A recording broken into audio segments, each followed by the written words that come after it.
नमस्कार दोस्तों। कहानियों की श्रृंखला में आज सुनेंगे मालती जोशी जी की कहानी प्रतिष्ठा।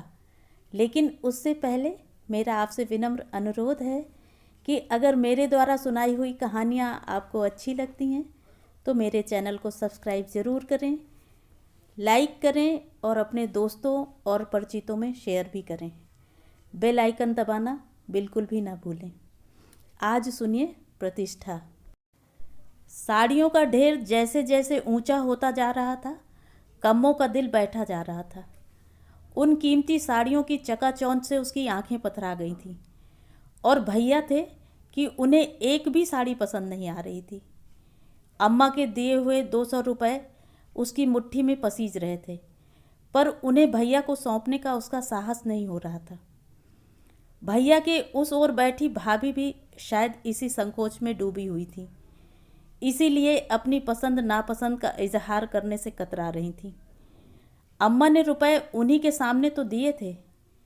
जब वे लोग चलने लगे तो अम्मा ने एक ओर ले जाकर उसे हौले से समझा दिया था, पैसे बच जाएं तो एक धोती तू अपने लिए भी ले लेना, पर पहले से बोलना नहीं।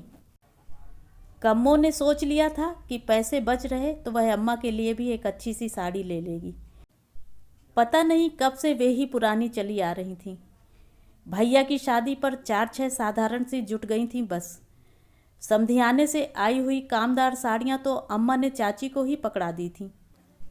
अब मुझ पे क्या ऐसी धोती अच्छी लगे है, अम्मा कहती रहीं। पर सच तो यह था कि वे चाची को कुछ अच्छा सा देना चाहती थीं। भैया की शादी की सारी टीम टाम उन्हीं की बदौलत संभव हुई थी। वहीं बारात चढ़ी थी, उसी बंगले में डोला उतरा था। फिर बदले में कुछ तो करना ही था। घर से चली थी तो लगा था अम्मा ने उसके हाथ में खजाना रख दिया है। यहाँ आकर अपनी हैसियत पता चलती है। उसे तो मालूम भी ना था कि दुनिया में इतनी महंगी साड़ियाँ भी बिकती हैं। अपनी याददाश्त में उसने सबसे महंगी साड़ी भैया की शादी के लिए खरीदी थी, 90 रुपये में। एट होम के दिन पहनी भी थी, पर ऐन वक्त पर चाची ने घुड़क दिया, ये जापानी जॉर्जेट कहाँ से उठा लाई बिन्नू, आजकल कोई पहनता भी है। और फिर उन्होंने अपनी ही एक भारी चंदेरी निकाल कर दी थी। पूरी शादी भर चाची अम्मा को, दीदी को, कम्मों को साड़ियाँ पहनाती रहीं और नौकरों चाकरों के बीच फुसफुसाती भी रहीं, दुल्हन का चढ़ावा तो बाद में जाएगा, पहले तो इन्हीं लोगों का नेक करना पड़ता है।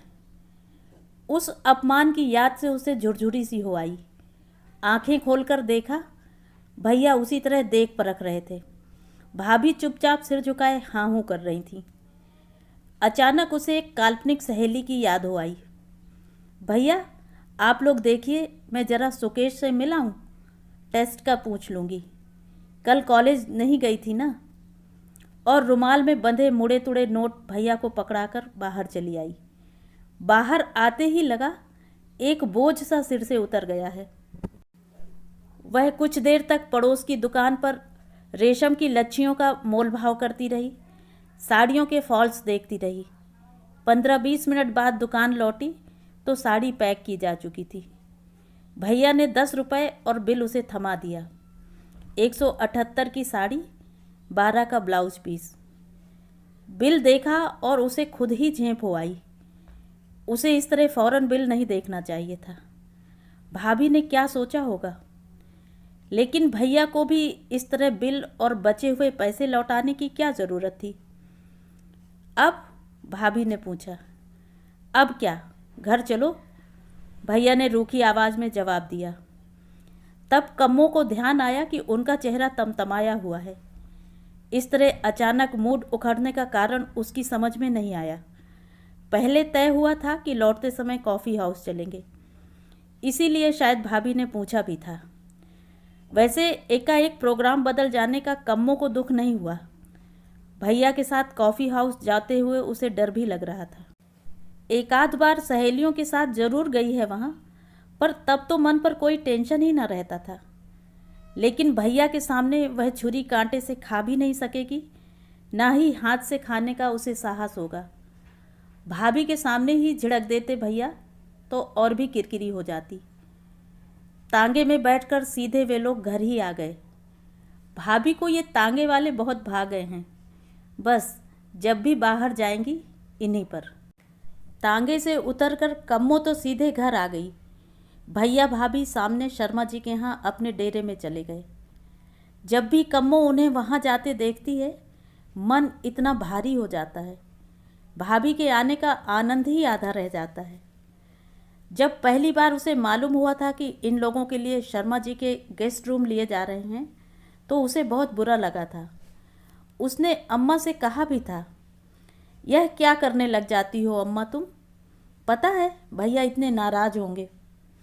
कुछ नाराज़ नहीं होगा, उसी ने लिखा है, अम्मा ने धीरे से कहा तो वह सन्न रह गई। भैया की शादी चाचा जी के इलाहाबाद वाले बंगले में हुई थी। वहाँ ना तो बंगला अपना सा था, ना भाभी। यहाँ अपने घर में भाभी को इतने निकट से देखने का, पहचानने का, प्यार जताने का सपना था उसका, पर वह भी झन्न से टूट गया। जब वहीं रहना था तो शर्मा जी को क्यों नहीं लिख दिया, वहीं इंतजाम कर देते, उसने भुनभुनाते हुए कहा। अम्मा कुछ नहीं बोली, हंसकर रह गईं। इस व्यवस्था से वे खुश थीं या नाराज़, पता ही नहीं चला। बड़ी जल्दी आ गए रे तुम लोग, अम्मा ने आते ही टोक दिया। दरअसल वे जो पूछना चाहती थी वह कम्मो ताड़ गई थी। उत्तर देने से बचने के लिए चुपचाप कपड़े बदलने चली गई। बाहर निकलकर देखा, पीछे वाले दालान में नई साड़ी का पैकेट लिए अम्मा खड़ी हैं और सामने तनी हुई मुद्रा में भैया खड़े हैं। उसे पसंद नहीं आई क्या? साड़ी की मुलायम सतह पर हाथ फेरते हुए अम्मा ने सहमे स्वर में पूछा। पसंद आने का सवाल कहाँ उठता है? मैं तो यह कह रहा हूँ, तुम्हें रुपए देने की क्या ज़रूरत थी, और वह भी उसके सामने। मुझसे कह भर देती मैं। लेकिन बेटा ये हम अपनी तरफ से दे रहे हैं, तू तो उसे ज़िंदगी भर पहनाएगा ओढ़ाएगा। हाँ हाँ, आपकी तरफ से देना था, इसीलिए तो कह रहा हूँ। पहली बार घर पर आई है, उसके पीहर वालों ने सोचा होगा कुछ चीज़ बनवा कर देंगी। वह ना सही, पर कम से कम साड़ी तो ढंग की देनी थी। 200 रुपल्ली देकर भेज दिया। जानती हो, उसके घर में पहनने की साड़ियाँ 150 से कम की नहीं हैं। भैया की आवाज़ क्रमशः ऊंची होती चली जा रही थी और उसी अनुपात में अम्मा का चेहरा काला पड़ता जा रहा था। कम्मो का मन हुआ कि भैया को झिंझोड़ कर पूछे, रुपए तुम्हारे लिए रुपल्ली में कब से बदल गए? कम्मो बेटे, हमारा सामान लगा देना, गुसलखाने से निकलते हुए बाबूजी ने आवाज़ दी। जी बाबूजी, कम्मो ने कहा और अम्मा जी की तरफ देखने लगी। सोमवार है ना आज, अम्मा ने अस्फुट स्वर में कहा तो वह समझ गई। उसने खूंटी से झोला निकाला, उसमें बाबूजी की रेशमी धोती, गरम शॉल तहाकर रखी, फिर रेशमी आवरण में लिपटी पोथियों के ढेर में से 16 सोमवार व्रत कथा निकाली। ये कहाँ की तैयारी हो रही है? भैया ने गुर्रा कर पूछा। गर्ग साहब के यहाँ। ताई जी 16 सोमवार कर रही हैं। अम्मा आज तो उद्यापन होगा ना? हाँ, अम्मा ने संक्षिप्त सा उत्तर दिया। दोनों हाथों में सिर थाम लिया भैया ने। आप लोगों ने क्या मेरी बेइज्जती करने की ही ठान ली है? वे बिलख कर बोले। क्यों, अब क्या हो गया? अम्मा ने घबरा कर पूछा। क्या आज वहाँ जाना इतना ज़रूरी है? ज़रूरी तो है ही बेटा, 16 सोमवार ये ही जाते रहे हैं, उद्यापन तो इन्हें ही करवाना होगा। सो तो करवाना ही होगा, नहीं तो मेरी नाक कैसे कटेगी? भैया ने तिक्त स्वर में कहा। अम्मा को भी तैश आ गया। इसमें नाक कटने की कौन सी बात है? पूजा ही तो करवा रहे हैं, कोई चोरी चकारी तो नहीं कर रहे। नहीं नहीं, बहुत अच्छा काम कर रहे हैं। दिन भर तंबाकू मसलते हुए खुले बदन बैठे रहते हैं, सो भी बहुत अच्छा करते हैं। आप धुआंती रसोई में सबको कांसे की थालियों में खाना खिलाती रही हैं, वो भी बड़ी अच्छी बात है। 15 दिन पहले से पत्र लिख दिया था, पर घर में ढंग की 4 कप प्लेट भी न ला सके आप लोग। फिर बार बार बहू को यहाँ बुलाने की क्या ज़रूरत थी? गलती हो गई बेटा। बाबूजी संध्या वंदन करके दालान में आ गए थे। बहुत बड़ी गलती हो गई बेटा, जो तुम्हें हमने निमंत्रण दिया। दरअसल हमें याद ही नहीं रहता कि तुम अब सिविल सर्जन के दामाद हो। हम तुम्हें अभी अपना मुन्ना ही समझते चले आए हैं, जो इसी टूटे फूटे घर में बड़ा हुआ है, इसी जजमानी के बल पर ही जिसे मैंने। और दरवाजे की ओर देखकर बाबूजी एकदम चुप हो गए। सबने मुड़कर देखा। दरवाजे में सिर झुकाए सहमी सुकड़ी भाभी खड़ी थीं। सबको यूं एकाएक अपनी ओर घूरते देख और भी सकुचा गईं। कम्मो के पास आकर धीरे से बोली, दीदी बाहर कोई आए हैं, बाबूजी को पूछ रहे हैं। कम्मो दौड़कर बाहर देख आई और बताया कि महेश भाई आए हैं, बाबूजी को लिवा ले जाने के लिए। अम्मा ने कातर दृष्टि से भैया की ओर देखा। आपकी मर्जी में जो आए सो कीजिए, भैया ने कहा और तीर की तरह बाहर निकल गए। कम्मो, महेश से कह दे त्रिपाठी को बुला लें, हमारा जाना नहीं हो सकेगा, साहब बहादुर का ऑर्डर नहीं है। और बाबूजी आंगन में जाकर खटोले में लेट गए। देर होती देख महेश भाई दंदनाते अंदर चले आए। चाचा जी कहाँ हैं कम्मो, नहा रहे हैं क्या? जल्दी कर लेते तो ठीक था, 2 घंटे पूजा में लग जाएंगे, फिर खाना। रात के 12 बजना तो निश्चित है, और मुसीबत तो यह है कि अम्मा ने आज हम सबको भूखों मार डाला है। महेश भाई बोलते बोलते चुप हो गए और वातावरण का जायज़ा लेते हुए बोले, कम्मो बात क्या है? बात कुछ नहीं है, आप जरा देर बैठिए, भाभी ने एकाएक आगे बढ़कर कहा। तो अम्मा और कम्मो दोनों चौंक पड़ी। महेश भाई की ओर एक स्टूल सरकाते हुए भाभी पूजा घर की ओर चली गईं। पटरे पर झोला रखा था और आसपास ढेर सी चीज़ें थीं। उन सब को झोले में ठूंस कर कम्मो को दिखाया। दीदी ठीक है? कम्मो को हंसी आ गई। झोला हाथ में लेकर उसने फालतू चीज़ें निकाल कर यथास्थान रख दी और कहा, अब ठीक है। चश्मा रह गया है, अम्मा ने धीरे से याद दिलाया। फौरन ढूंढ ढांड कर उसे भी रखा गया। अरे वाह, भाभी जी तो एकदम एक्सपर्ट हो गई, महेश भाई बोले। एक्सपर्ट कहाँ हुई अभी तो सीख रही हूँ, भाभी ने सलज्ज मुस्कान के साथ कहा। फिर कम्मो से बोली, बाबूजी से कह दीजिए सब तैयार है। बाबूजी से कहना नहीं पड़ा, आंगन में बैठे बैठे सब सुन ही रहे थे। उठे और भारी भारी कदमों से महेश भाई के पीछे चल पड़े। उनका सिर झुका हुआ था और मुद्रा भी खिन्न थी। जाते हुए महेश भाई फिर एक बार लौटकर भीतर आए। चाची आप लोग भी ज़्यादा देर न कीजिएगा, मैं अभी माँ से एक्सप्रेस पूजा करवाता हूँ, बस आप लोग फटाफट आ जाइए। महेश भाई के सामने अम्मा मुस्कुराती नहीं, पर उनके जाते ही एकदम उदास हो आईं। वहीं दीवार के सहारे धम्म से बैठ गईं। थोड़ी देर में ये कैसा तो नाटक हो गया था। अम्मा जी क्या हम लोगों को भी जाना है वहाँ? भाभी ने पूछा। हाँ बेटा, जाना तो था, बिना जाने बूझे तुम लोगों का भी निमंत्रण ले बैठी हूँ मैं, अम्मा ने उसास भरकर कहा और चुप हो गईं। उन्हें देखकर कम्मो का जी कैसा तो हो आया। आज के भोज का कल तक कितना उत्साह था मन में। सोचा था अपनी सुंदर सुशील एमए पास बहू को लेकर शान से वहाँ जाएंगी। अब तक तो लोग होनहार बेटे को लेकर ही उनके भाग्य को सराहते रहे थे। अब राम जानकी का जोड़ा देखेंगे तो बधाइयों का तांता लग जाएगा। सारी उमंगों पर पानी फिर गया था। वहाँ कौन सी साड़ी पहनकर चलूँ अम्मा जी? भाभी पूछने लगी तो अम्मा ने चकित होकर सिर उठाया। पहन लो कोई अच्छी सी, उन्होंने अस्फुट स्वर में कहा। ये नई वाली पहन लूँ? अम्मा ने चुपचाप पैकेट हाथ में पकड़ा दिया। वे अनमनी सी हो रही थीं, कुछ भी अच्छा नहीं लग रहा था।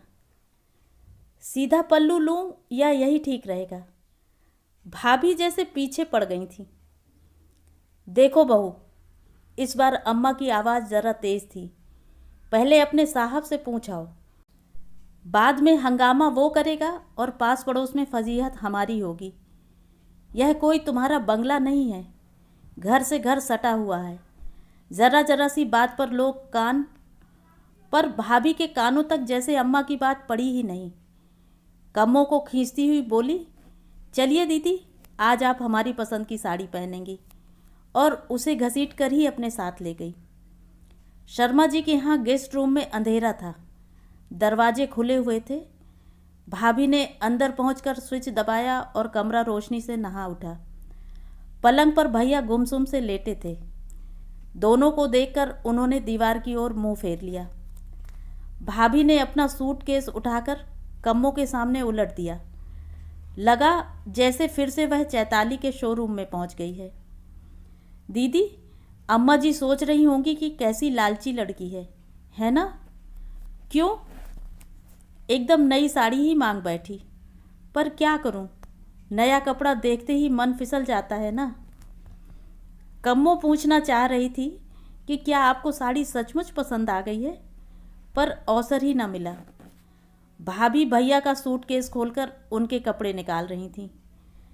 प्रेस बंद पाजामा कुर्ता उनके सिरहाने रखते हुए भाभी ने उन्हें झकझोरा। अब उठिए भी, यह कोई सोने का वक्त है। मुझे परेशान मत करो, भैया गुर्राए।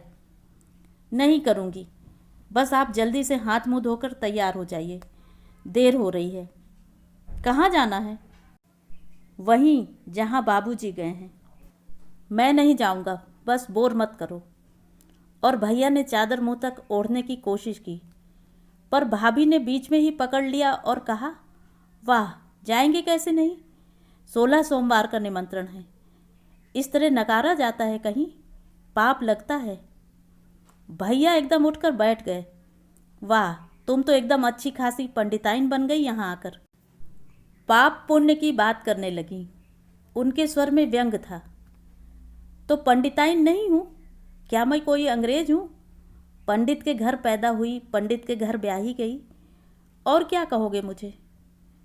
फिर एकदम भैया के पास बैठकर नरम स्वर में बोली, देखो प्लीज़, आज मना मत करना, तुम्हें हमारी कसम है। सोचो तो, आज अगर हम लोग ना गए तो 4 लोगों के बीच अम्मा बाबूजी की क्या साख रह जाएगी। अपने घर तो हम अपनी मर्जी से जीते ही हैं। यहाँ आकर अगर सबका मन न रख सके तो आने का अर्थ ही क्या हुआ। कम्मो चुपचाप वहाँ से खिसक गई। उस अंतरंग वातावरण में अपनी उपस्थिति उसे बड़ी फालतू सी लग रही थी। और फिर घर पर अम्मा भी थीं, अकेली, उदास। वे क्या यूं ही उदास रहेंगी? खुशी के ये थोड़े से क्षण उनके साथ भी तो बांटने होंगे। तो ये थी कहानी। कहानी आपको कैसी लगी? कमेंट करके ज़रूर बताएं।